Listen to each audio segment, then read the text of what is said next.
नमस्कार साथियों।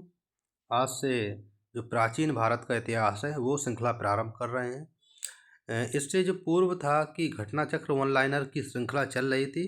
अगर आप इसको पढ़ के वो पढ़ेंगे तो आपको ज़रूर बहुत लाभ मिलेगा, क्योंकि वो जो घटना चक्र वन लाइनर की जो भी प्रश्न है वो सभी PCS RO में प्रश्न आए हुए हैं। ये जो सीरीज चलेगी अभी प्राचीन भारत की, ये RO 2025 को ध्यान में रखते हुए हैंड राइटेड जो नोट्स हैं उसको कराया जाएगा। तो चलिए प्रारंभ करते हैं। जो भी साथी चैनल पर नए हों तो चैनल को सब्सक्राइब जरूर कर लें कि जो अगला वीडियो आपको मिले वो आपको मिल जाए, क्योंकि जितना भी आपको यहाँ पर वीडियो प्रोवाइड कराया जाएगा सभी फ्री कराया जाएगा RO 2025 के लिए। तो चलिए प्रारंभ करते हैं कि प्राचीन भारत से। तो प्राचीन जो भारत है तो इसको हम 3 भागों में बांट के देखेंगे। प्रागैतिहासिक काल जो है, पाषाण काल को हम 3 भागों में बांटेंगे। ठीक है, तो इसको हम 3 भागों में बांट लेंगे। तो पहला पुरापाषाण काल को, पाषाण काल को हम 3 भागों में बांटेंगे। तो पहले पुरापाषाण काल, फिर मध्यपाषाण काल, उसके बाद नवपाषाण काल। ठीक है, जो पुरापाषाण काल का प्रारंभ माना जाता है, इसमें डेट को लेकर काफ़ी असमंजस है, क्योंकि कई किताबों में कई कई डेट दी है, तो डेट पर आप ज़्यादा ध्यान ना दें। 10,000 BC भी लिखा है कहीं कहीं पे पुरापाषाण काल को, तो उस पर ज़्यादा गौर ना करें। तो इसका मोटा मोटा देख लेते हैं कि जब से प्रारंभ होता है पुरापाषाण काल, 12,000 BC तक इसका काल माना जाता है, और 12,000 BC से 10,000 BC तक मध्यपाषाण काल माना जाता है। और नवपाषाण काल का जो ईयर है, काल है, वो 10,000 BC से 1,000 BC तक का नवपाषाण काल। अब प्रश्न उठता है कि जो पुरापाषाण काल है इसकी खोज किसने की है? तो इसके जनक जो हैं वो रॉबर्ट ब्रूस फुट हैं। तो रॉबर्ट ब्रूस फुट जो हैं 1863 में पाषाण काल की इन्होंने खोज की थी।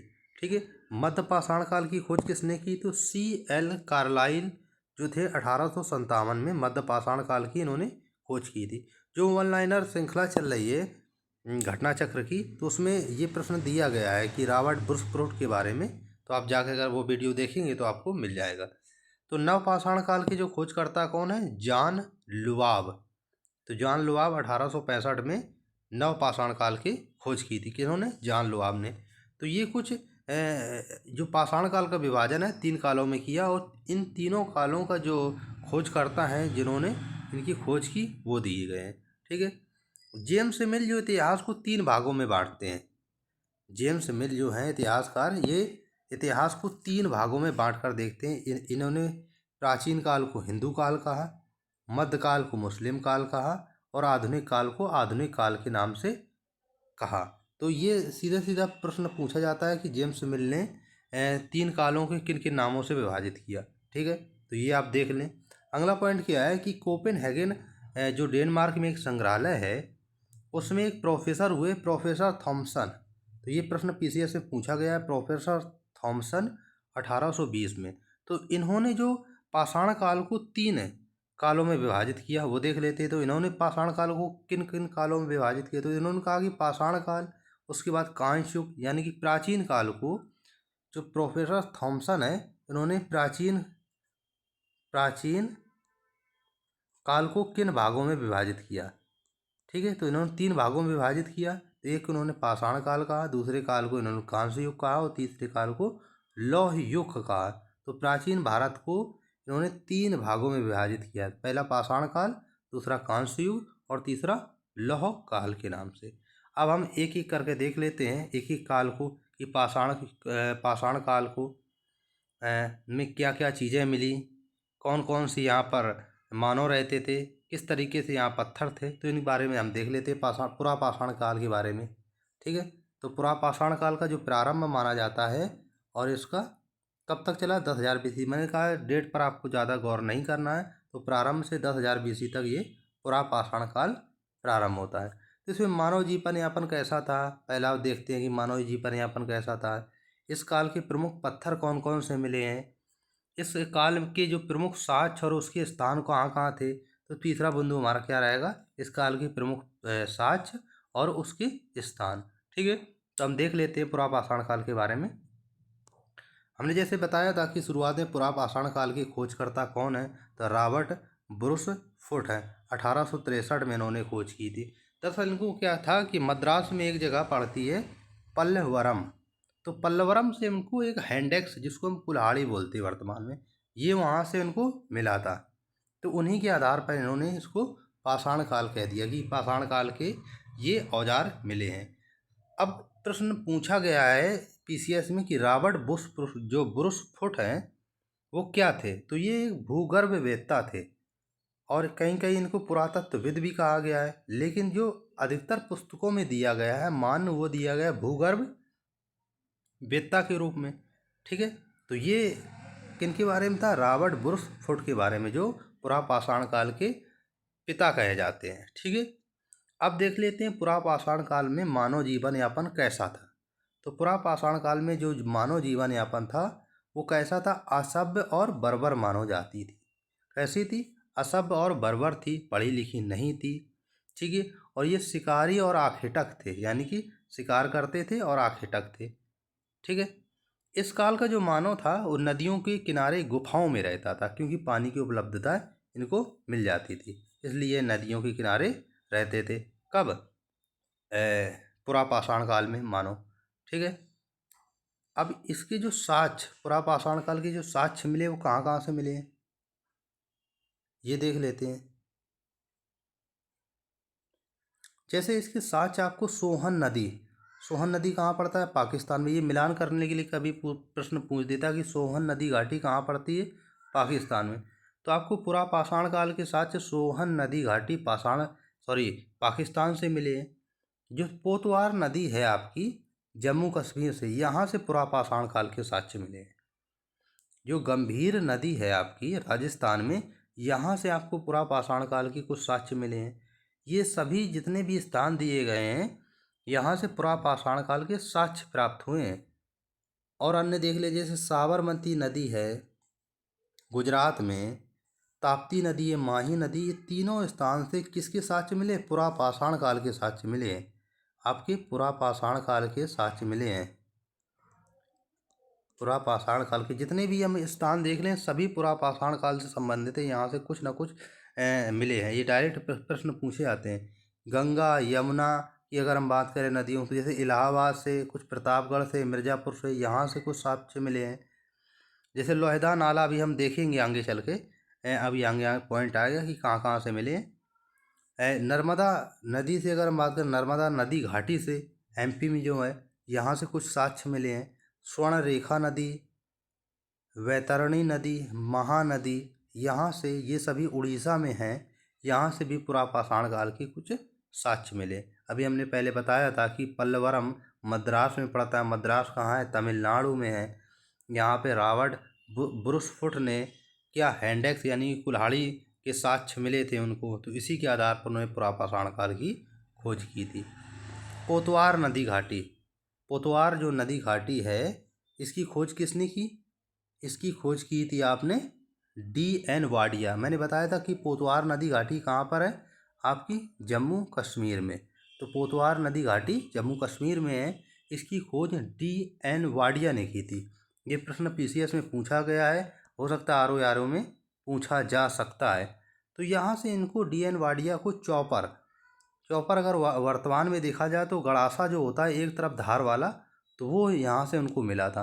और चॉपिंग क्या होता है? जो दोनों तरफ धार जिस तरफ होती है उसको हम चॉपिंग कहते हैं। तो गड़ासा की अगर दोनों तरफ धार हो जाएगी तो उसको हम चॉपिंग बोलेंगे, एक तरफ अगर होगी तो उसको चापर बोलेंगे। तो ठीक है, यहाँ से इनके ये दो साक्ष्य मिले थे D.N.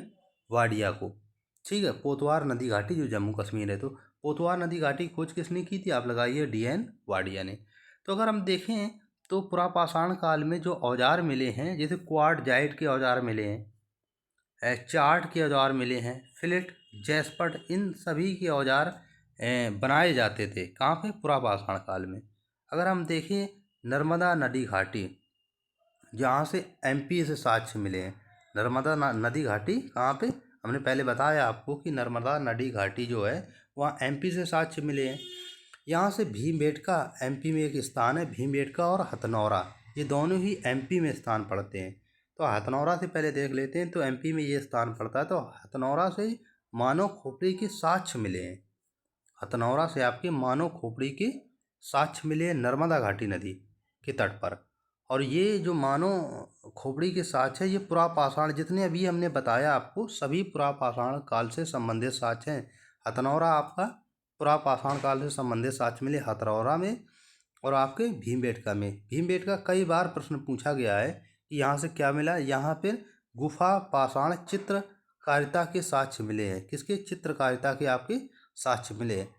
और भीमबेटका की खोज किसने की थी? प्रोफेसर वाकड़कर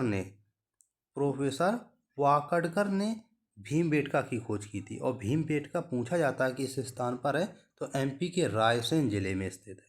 तो ये बहुत ही महत्वपूर्ण दोनों पॉइंट है, हथनौरा और भीमबेटका। ये अक्सर प्रश्न पूछे गए हैं पीसीएस में। जो हमारी वन आयरन घटना चक्र की चल रही है, अगर आप उसमें जाकर देखेंगे तो उसमें ये दोनों के प्रश्न दिए गए हैं, कई बार प्रश्न पूछे गए हैं। ठीक है, अगला पॉइंट क्या है कि गंगा घाटी से कौन कौन साक्ष्य मिले पुरापाषाण काल के, तो देख लेती है। गंगा घाटी में एक बेलन नदी घाटी है। बेलन नदी घाटी में एक लोहेदा नाला स्थान पड़ता है। क्या पड़ता है? लोहेदा नाला बेलन नदी घाटी में। और लोहेदा नाला यूपी के प्रतापगढ़ और मिर्ज़ापुर में स्थान है। बेसिकली मिर्ज़ापुर में ज़्यादा है, तो यूपी के मिर्ज़ापुर में लोहेदा नाला स्थान पड़ता है। यहाँ से अगर हम देखें तो क्या मिला है? मातृ देवी की प्रतिमा मिली है। ये बहुत ही इंपॉर्टेंट पॉइंट है कि मातृ देवी की प्रतिमा किसकी बनी है? हड्डी की बनी है। और ये आपका लोहेदा नाला से मिला। लोहेदा नाला कहाँ है? यूपी के मिर्ज़ापुर में स्थित है। और ये मातृ देवी की प्रतिमा वर्तमान में कहाँ पर विद्यमान है? तो ये कौशाम्बी संग्रहालय में रखी हुई है। तो ये प्रश्न, कई प्रश्न इससे बन सकते हैं, ये इंपॉर्टेंट है, तो आप इसको याद रखिएगा कि लोहेदा नाला कहाँ पड़ता है? आपका मिर्ज़ापुर में पड़ता है। और यहाँ से मातृ देवी की प्रतिमा प्राप्त हुई है। ये प्रतिमा हड्डी की बनी है और ये कौशाम्बी संग्रहालय में आपका रखा है। बेलन नदी घाटी कहाँ पर है? प्रतापगढ़ मिर्ज़ापुर में है। ठीक है, ये गंगा नदी का एक भाग है, गंगा नदी घाटी का। अगला हम पॉइंट देखे थे कि पुरापाषाण काल से और कौन कौन से साक्ष्य मिले हैं, कहाँ से मिले हैं। मद्रास जो आपका चेन्नई में पड़ता है, कहाँ पर है? तमिलनाडु में स्थित है। यहाँ से एक स्थान है पल्लवरम, जो मैंने पहले बताया था। पल्लवरम से आपको हैंडेक्स मिला है, जो रॉबर्ट ब्रूस फुट को 1863 में यहाँ पर खोजा गया था। क्या? हैंडेक्स है। इसी के आधार पर इन्होंने पुरापाषाण काल की खोज की थी। तो पुरापाषाण काल की खोजकर्ता कौन है? Robert Bruce foot 1853। और पल्लवरम स्थान पूछा गया है ये कहाँ पड़ता है, तो ये तमिलनाडु के मद्रास में पड़ता है। ठीक है, वर्तमान में इसको चेन्नई नाम दिया गया है। किसको? मद्रास को। अगला पॉइंट देखते हैं हम कि अब ये सारी जितनी भी जानकारी हम लोगों ने पीछे पढ़ी है ये सभी पुरापाषाण काल से संबंधित थी। अब दूसरा जो है पार्ट वो अब देखते हैं मध्यपाषाण काल। क्या? मध्यपाषाण काल। तो जैसा कि आपको बताया गया है कि मध्यपाषाण काल की जो खोज की है वो किसने की? कार्लाइल ने। तो कार्लाइल ने मध्यपाषाण काल की खोज 1857 में की थी। मध्यपाषाण काल, इसका कार नहीं जानना है काल कब से कब तक था, क्योंकि पूछा भी नहीं जाता है। मध्यपाषाण काल को माइक्रोलिथिक काल के नाम से भी जाना जाता है, क्योंकि इसमें छोटे पत्थरों के साक्ष्य मिले से इसलिए माइक्रोलिथिक काल इसको कहा गया, क्योंकि इसमें छोटे पत्थरों के साक्ष्य मिले हैं। ठीक है, और इसको मध्यपाषाण काल को संक्रमण काल कहा जाता है। संक्रमण काल के नाम से भी जाना जाता है। क्योंकि संक्रमण काल क्यों कहा जाता है? क्योंकि इसमें जलवायु परिवर्तन ज़्यादा हुआ था। जलवायु परिवर्तन के कारण इसको मध्यपाषाण काल को संक्रमण काल के नाम से जाना जाता है। ठीक है, तो ये मध्यपाषाण काल के बारे में जानकारी। अब देखिए मध्यपाषाण काल का जो इसकी सर्वप्रथम जानकारी मैंने बताया कि कार्लाइल महोदय ने दी थी 1857 में। कार्लाइल महोदय ने क्या किया था कि विंध्य क्षेत्र से पत्थर का इनको टुकड़ा मिला था। कार्लाइल महोदय को विंध्य क्षेत्र से पत्थर का एक टुकड़ा मिला था। तो इस काल के जो पिता हैं कार्लाइल महोदय को कहते हैं मध्यपाषाण काल के। अब देख लेते हैं कि मध्यपाषाण काल के साक्ष्य किस किस स्थानों से प्राप्त हुए हैं। जैसे गुजरात में एक स्थान पड़ता है, गुजरात में लंगनाज। तो लंगनाज गुजरात में यहाँ से 14 मानव कंकाल प्राप्त हुए हैं गुजरात से। ये मध्यपाषाण काल से संबंधित। उत्तर, ये इम्पोर्टेंट है यूपी स्पेशल के लिए और इतिहास की दृष्टि से भी, कि उत्तर प्रदेश में 3 स्थान है आपका, सराय नहर राय, दूसरा मादहा और तीसरा दमदमा। ये तीनों स्थान आपको रटने हैं। सराय नहर राय जो है वो यहाँ से स्तंभ गर्त का साक्ष्य मिला है, सराय नहर राय से। और महदहा से मृग की श्रृंगमाला मिली है, मृग की श्रृंगमाला मिली। और दमदमा से मानव कंकाल का साक्ष्य मिला है। तो ये तीनों आपको स्थान रटने हैं। उत्तर प्रदेश यूपी स्पेशल के लिए भी इम्पोर्टेंट है और आपको इतिहास की दृष्टि से भी इम्पोर्टेंट। उत्तर प्रदेश से 3 जगह मध्य पाषाण काल के साक्ष्य मिले आपके। वो एक सराय नहर राय है, दूसरा मादाहा है और तीसरा दमदमा है। ठीक है। और मध्य पाषाण काल के साक्ष्य कहाँ से मिले हैं? आपके राजस्थान से मिले। तो राजस्थान में कौन सा स्थान है? तो कोठारी नदी घाटी। तो कोठारी नदी घाटी आपका राजस्थान से पड़ता है। यहाँ से आपको मध्य पाषाण कालीन साक्ष्य मिले हैं। जैसे बागौर से जो साक्ष्य मिला है, ये बहुत ही ज़्यादा बार पूछा गया है प्रश्न कि बागौर से किस काल के साक्ष्य मिले हैं। तो बागौर से मध्य पाषाण काल के साक्ष्य मिले हैं। बागौर राजस्थान में पड़ता है। ये पूछा गया कि बागौर कहाँ पड़ता है? राजस्थान में पड़ता है। यहाँ से पशुपालन के साक्ष्य मिले हैं, जंगली और पालतू दोनों। आपको राजस्थान की बागौर से पशुपालन के साक्ष्य मिले, जंगली और पशुपालतू दोनों तरह के। मध्य प्रदेश में एक आदमगढ़ पड़ता है। ये भी कई बार प्रश्न पूछा गया है PCS RO या अन्य किसी एग्जाम में। यहाँ से भी पशुपालन के साक्ष्य मिलते हैं मध्य प्रदेश के आदमगढ़ में। ये प्रश्न पूछा जाता है कि आदमगढ़ किस स्थान पर मिलान करने के, आदमगढ़ किस स्थान पर है, बागौर किस स्थान पर है। अगला पॉइंट क्या है कि मोरहाना पहाड़। मोरहाना पहाड़ कहाँ पर है? मिर्ज़ापुर में। ये यूपी स्पेशल के लिए भी इम्पोर्टेंट है कि मोरहाना पहाड़ मिर्ज़ापुर में है, भीमबेटका प्रमुख है। तो ठीक है। ये कहाँ पर है? ये प्रश्न पूछा जाता है कि मोरहाना पहाड़ कहाँ पर? तो मिर्ज़ापुर में। ठीक है। तो ये आपके जितने भी पॉइंट थे अभी मैंने पढ़े, तो ये आपके मध्य पाषाण काल से संबंधित हैं। तो जितने भी पॉइंट है, तो ये मध्य पाषाण काल में जितने भी साक्ष्य मिले। अब देख लेते हैं नव पाषाण काल में कि नव पाषाण काल में क्या क्या खोज हुई और क्या क्या इसके साक्ष्य मिले हैं। तो नव पाषाण काल 6000 से 1000, जैसा कि मैंने कहा कि डेट पर ज़्यादा ध्यान नहीं देना है। तो जॉन लुआब ने नव पाषाण काल की खोज की कब? 1865 में। तो जॉन लुआब ने 1865 में नव पाषाण काल की खोज की। यहाँ से इन लोगों की क्या क्या साक्ष्य मिले हैं नव पाषाण काल से, ये समझिए। सीधे सीधे प्रश्न पूछा जाए कि अग्नि का प्रयोग सर्वप्रथम किस काल में हुआ? तो नव पाषाण काल हुए। पत्थरों पर पॉलिश नव पाषाण काल में। जानवरों का पालन तो नव पाषाण काल में हुआ। पहिए का प्रयोग बहुत ही बार पूछा जाता है, पहिए का प्रयोग, अग्नि का प्रयोग। ठीक है। मृद भांड बनाने का, तो ये आपके तीनों जो मोस्ट इम्पॉर्टेंट पॉइंट है। तो नव पाषाण काल की प्रक्रिया, अग्नि, पहिए और मृद भांड बनाने का। ठीक है। अब देखिए इसके साक्ष्य कहाँ कहाँ से मिले। अगर हम देखें नव पाषाण काल के साक्ष्य कहाँ कहाँ से मिले, तो आपका मेहरगढ़ बहुत ही इम्पोर्टेंट पॉइंट है। कई बार प्रश्न पूछा गया है कि बलूचिस्तान प्रांत की रोटी की टोकरी कहा जाता है मेहरगढ़ को, क्योंकि ये बलूचिस्तान में प्राप्त हुआ है। पाकिस्तान और अफगानिस्तान के बीच में एक स्थान है बलूचिस्तान। तो मेहरगढ़ वहाँ से मिलाप हुआ है। 8007, 7.5 से 8000 BC के आसपास का ये स्थान प्राप्त हुआ है। और ये बलूचिस्तान का प्रांत की रोटी की टोकरी कहा जाता है। किसको? मेहरगढ़ को। यहाँ से तांबा गलाने की भट्टी के साक्ष्य मिले हैं। कहाँ से? मेहरगढ़ से तांबा गलाने की भट्टी का साक्ष्य मिला। ये आपको याद रखना, ये यूनिक है। आपको पशुपालन के तो साक्ष्य सभी को पता ही है, और यहाँ के खाद्यान्न के तो है ही है कि गेहूँ यहाँ मिला है, गेहूँ के पशुपालन के। लेकिन आपको ये भी याद रखना कि तांबा गलाने की भट्टी का साक्ष्य मिला है। कहाँ से? मेहरगढ़ से। ये आपको याद रखना है। पाकिस्तान के बलूचिस्तान में पड़ता है मेहरगढ़। ठीक है, ये बात याद रखनी है। यहाँ से गेहूँ के साक्ष्य, पशुपालन के साक्ष्य, जौ, जैसे मान लो कि यहाँ पे सर्वप्रथम खेती जौ की जाती थी मेहरगढ़ में। गेहूं के साक्ष्य मिले, कपास के मिले हैं, मटर, राई, इन सभी के साक्ष्य कहाँ से मिले? मेहरगढ़ नामक स्थान से प्राप्त हुए। और पॉइंट देख लेते हैं हम कि आपको नव पाषाण काल में जैसे एक बुर्ज होम कहाँ पड़ता है? ये आपका कश्मीर में पड़ता है। और यहाँ से नव पाषाणकालीन साक्ष्य मिले। तो यहाँ से क्या? गर्तावास का साक्ष्य मिला है। कहाँ से? बुर्ज होम से। कुत्ता या मानव के साक्ष्य एक साथ मिले हैं आपके। कुत्ता और मानव के साक्ष्य एक साथ कहाँ से मिले हैं आपके? वो मिले हैं बुर्ज होम से, यानी कि कुत्ते को और मानव को एक साथ दफनाए जाने के साथ। तो आपको याद रखना बुर्ज होम कहाँ पड़ता है, कश्मीर में पड़ता है। गुफ कराल, अगला पॉइंट क्या है, गुफ कराल, ये भी नवपाषाण कालीन के साक्ष्य मिले गुफ कराल से। गर्तावाच का साक्ष्य और स्तंभ गर्ती साक्ष्य दोनों यहाँ से प्राप्त हुए गुफ कराल से, और यहाँ से गुफा और कुम्हार के साक्ष्य मिले हैं गुफ कराल से।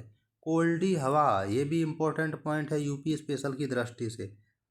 अगर जिन भी साथियों ने यूपी स्पेशल की वीडियो ना देखी हो तो चैनल पर जाकर देख लें, फ्री अवेलेबल है, आप उनसे देख सकते हैं कि जो भी प्रीवियस ईयर के पेपर जितने भी आए तो उससे बाहर नहीं गया है। अगर आप यकीन माने उसको एक बार देख लें 2-3 बार तो आपको याद हो जाएगा। कोल्डी हवा इलाहाबाद में पड़ता है।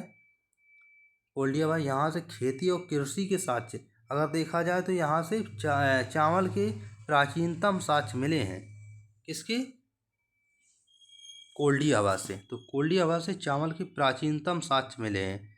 अगर कहा जाए कि वर्तमान दृष्टि से देखा जाए तो चावल की जो प्राचीनतम साक्ष्य हैं वो लहुरा देव से मिले। अगर आपका कोल्डी हवा और लहुरा देव ऑप्शन में दिया हो तो आप लहुरा देव लगाइएगा। तो लहुरा देव आपका संत कबीर नगर यूपी में पड़ता है, और कृषि की प्राचीनतम साक्ष्य अगर वर्तमान दृष्टि देखें तो लहुरा देव से मिले 7000 BC के। मृद भांड बनाने के साक्ष्य भी आपके लहुरा देव से प्राप्त हुए। तो ये प्रमुख जो साक्ष्य हैं वो नवपाषाण काल से मिले हैं। ठीक है, पहला जो अनाज था अगर हम देखें कुछ अन्य पॉइंट की, पहला अनाज कौन था, तो जौ पहला अनाज था। अगर कभी पूछे कि पहला अनाज का साक्ष्य क्या मिला था तो जौ इंपॉर्टेंट पॉइंट है, ये सीधे प्रश्न पूछा गया। पहली धातु कौन थी, वो थी तांबा। तांबा पहली धातु थी और पहला अनाज कौन था, वो जौ था। तो ये जो आज की जो क्लास थी, तो आज की क्लास पाषाण काल पर बेस्ड थी। ये जितने भी इम्पोर्टेंट फैक्ट थे पाषाण काल के आरओ की दृष्टि से वो हमने आज कवर कर लिए। कल की क्लास में हम सिंधु घाटी सभ्यता या सैंधव सभ्यता के बारे में पढ़ेंगे। ठीक है, अगर क्लास अच्छी लगे तो लाइक करें, शेयर करें और सब्सक्राइब करें। अगर आपको और भी वीडियो देखना है तो चैनल पर जाके आप घटना चक्र ऑनलाइनर के देख सकते हैं। इसके बाद पढ़ेंगे तो आपको ज़रूर उससे लाभ मिलेगा। यूपी स्पेशल की वीडियो भी पढ़ें, उसको भी आप देख सकते हैं जाके। धन्यवाद।